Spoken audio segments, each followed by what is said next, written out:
You're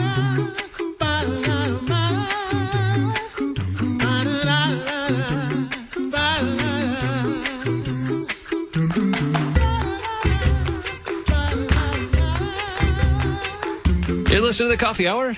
I'm Andy Bates. I'm Sarah Gulseth. It is Wednesday, June 12th. Oh, happy baptism day to my new niece, Anne Marie. Happy baptism day, Yep. Anne Marie. She's getting baptized this morning in Pittsburgh. How exciting. Yeah, I wish we could be there. Thanks be to God. Yeah. Is it going on like right now? I don't know. Sometime this morning. Sometime. Well, thanks be to God. Well, and they're in Eastern time, so maybe. What a good gift. And now we're in ordinary time, right? Are we? What? I've lost track. Does that start after Pentecost or Trinity? I guess that starts after Pentecost. That's a good question. Because it's 1 and 3 year lectionary, and it's after Pentecost in 3 years. So I'm going to go with yes. That sounds like an interesting algorithm.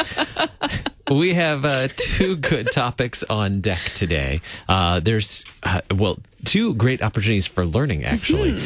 One is the Summer Seminary Workshops that are happening around the country. Concordia Seminary here in St. Louis offers workshops that are led by the seminary faculty. So you want to get in on what it's like to have a seminary class, check out these summer workshops. We're going to talk about that in just a little bit. And what's going on in the summer skies?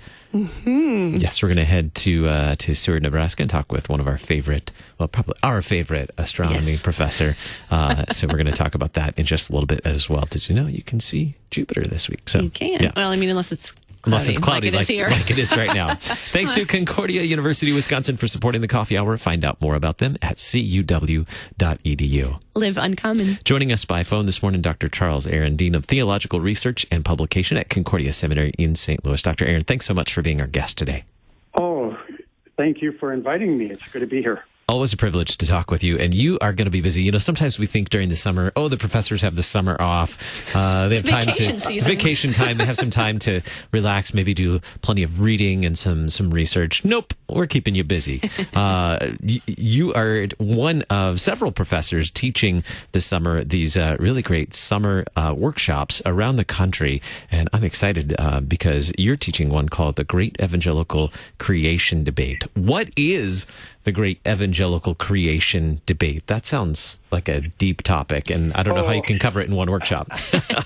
I don't know if it's all that deep, but if you'd permit me, I'd perhaps just say a word why we would even be interested in that. Mm-hmm. One of the things that I think we as professors try to do is we try to, just as when we have students in class, acquaint them with the challenges facing the church and the culture, and different responses both within our church and outside our church. Well, in this case, from a recent study I saw, I think there are approximately over 20 million Roman Catholics in the country and over 20 million evangelicals in the country, and there are about 2 million of us. So whenever our people go to, say, a Christian bookstore, they're probably going to find more books written by evangelical scholars than Lutheran scholars. And so what I'm trying to do is provide a little bit of a context so when people run across these books, what's going on and what's the context in which these books are written and so forth. Does that make sense? I think so. Okay. I think I need to attend the workshop to learn more.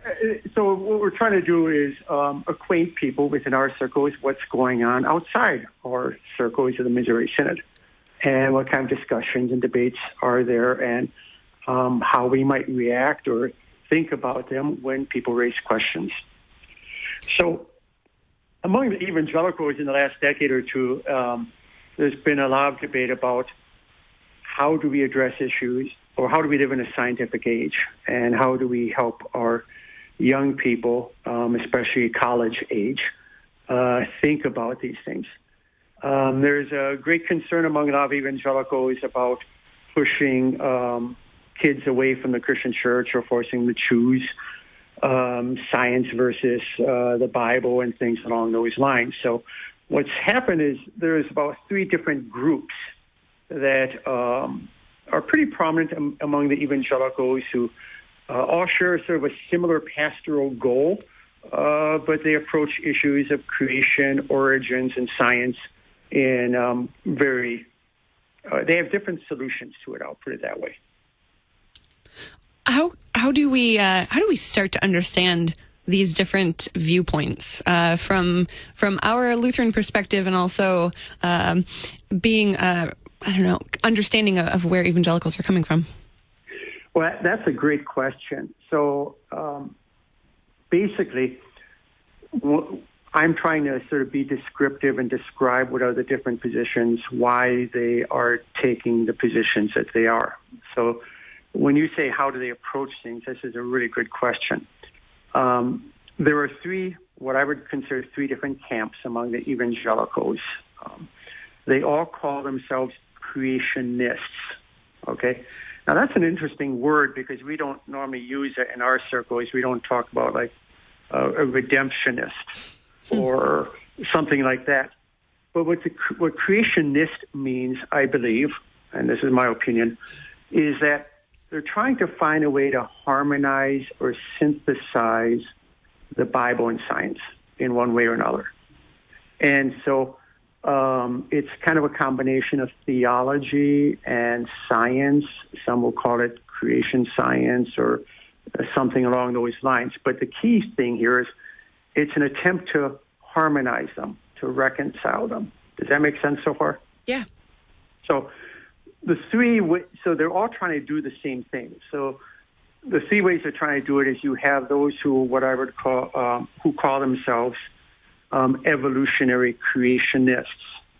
They want to have the emphasis that they affirm God's creation. Oh, by the way, I should back up. All three of these camps affirm like the inerrancy of the Bible and the inspiration of the Bible, high view of the Bible. Where they differ is what to do with the Bible. Okay, so evolutionary creationists would basically, I think I'm trying to be fair here, show how the Bible fits the science, and then you have a group that would be considered young Earth creationists. They try to show how the science fits the Bible. So evolutionary creationists, these would be, if people are familiar with like the Biologous Foundation, that's where that would be. The young Earth creationists who try to show how the science fits the Bible would be perhaps familiar with either Creation Ministries International or Answers in Genesis. And then you have what are called Old Earth creationists, who are connected with Hugh Ross and Reasons to Believe. They do a little bit of both. They believe where Scripture is silent, we can adopt a position like a very old universe. But where Scripture is clear about the creation of Adam and Eve, we must reject evolution. But all three of them are trying to show in one way or another that the Bible and science do not conflict. And therefore, one doesn't have to choose between one or the other. So in a nutshell, that's how I would characterize or describe the debate, at least as I see it. How do you do that? You know, in what? It's a 1-day workshop, right? Or is it a 2-day? It's actually 3 days. 3 days. Okay. Like Monday, start like a Monday noon and go through Wednesday noon. Very good. And these are happening all around the country. You are headed to Green Bay, Wisconsin, exactly. Later this month, and then you have a few more presentations of that seminar in Florida as well. And there are a number of others that are all available. We'll provide the link in the program notes today for the summer workshops that are led by the Concordia Seminary faculty. Just a number of great topics. So the Great Evangelical Creation Debate is one of them. And looking over the list here, some other good stuff. How is this summer workshop an opportunity to get a taste of seminary courses? Well, what do you mean by how is it an opportunity? Well, I mean, you know, is this, when we sit in a class, this is certainly designed for laity, but we would, I guess, get a sense of what it's like to take a seminary course as well. Yeah, I mean, these are a little bit more informal. I mean, there are no exams or papers due. For pastors who attend, they can get some continuing education units from it. So ideally, we have a mix of both pastors and non-pastors, but it's I would not characterize it as a nonstop lecture or presentation. It's a fair amount of presentation, discussion, and the like. But I think what it does is it gives you a taste of partly of the work that we do. On the one hand, we try to present how shall I say, you try to present a solid Lutheran tradition and thinking on these topics. And on the other hand, you try to show how our Lutheran theology can address questions and challenges that are current in our society today. And thus, you might say, relevant or practical, or can help us grow and mature in our Christian faith. Very good. Well, to attend one of these, you can find more information at csl.edu. We'll provide the link on our website as well today. It's in the resources section, and then continuing education. Look for the Summer Workshop series, and you can find several of them listed there. The Great Evangelical Creation Debate, Meeting the Crisis of Scripture as People of the Word, How to Avoid Both Liberal Criticism and Biblical Fundamentalism. That sounds like a fun one. They all sound fantastic. Along the same lines that I'm kind of doing. And of course, you have David Peter talking about Revelation, and Leo Sanchez he just had a book published by InterVarsity Press on Sculptor Spiritus, which is on the Holy Spirit and sanctification. So a lot of great stuff out there. Being Lutheran in a post-denominational situation. That sounds great. Dr. Okamoto. And, oh man, all kinds of good stuff. All over the country. They are here in Missouri, in Kansas, Michigan, California, Ohio, Florida, Indiana, Iowa, North Carolina, all over the place. So check them out, csl.edu in resources and then continuing education. You can find them there. Our guest today, Dr. Charles Arand, Dean of Theological Research and Publication at Concordia Seminary in St. Louis. Thanks so much for being our guest on the Coffee Hour today. Oh, thank you for having me, and you guys have a great day. Thanks. Coming up in just a little bit, what to look for in the night skies? What can we learn about God's beautiful creation? We're headed to Concordia University, Nebraska. Up next, you're listening to the Coffee Hour. I'm Andy Bates. I'm Sarah Golseth.